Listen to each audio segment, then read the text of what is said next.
ശമ്പളവും പെൻഷനും നൽകാനായി കാനറ ബാങ്കിനോട് ആവശ്യപ്പെട്ട വായ്പ KSRTCക്ക് ഇതുവരെ ലഭ്യമായിട്ടില്ല.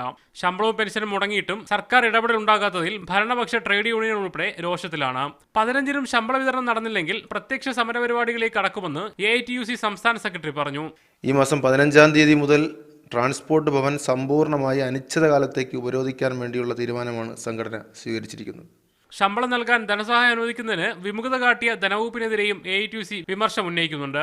ഞങ്ങളുടെയൊക്കെ ജീവിതാനുഭവത്തിൽ ഇന്നേ വരെ ശമ്പളം കൊടുക്കാൻ 10 ദിവസത്തിലകം പിന്നിടേണ്ടി വരുന്ന ഒരു സാഹചര്യം ഇതിനകത്ത് പണിയെടുക്കുന്ന ഒരു വിഭാഗം തൊഴിലാളിക്കും അവൻ്റെ ജീവിതത്തിൻ്റെ അനുഭവത്തിൽ ഇതുവരെ ഉണ്ടായിട്ടില്ലാത്തൊരു ഘട്ടത്തിൽ അടിയന്തരമായി ആ പ്രതിസന്ധിയെ ഒരു കാഴ്ചക്കാരെ പോലെ നോക്കി നിൽക്കുകയല്ല ഇടതുപക്ഷ ജനാധിപത്യ മുന്നണി തൊഴിലാളി വർഗത്തോട് താല്പര്യമുള്ള ഒരു ഗവൺമെന്റിന്റെ ഭാഗത്തു നിന്നുണ്ടാവേണ്ടത്. ശമ്പളത്തിനായി 65 കോടി രൂപയും പെൻഷനായി 55 കോടി രൂപയുമാണ് KSRTCക്ക് വേണ്ടത്.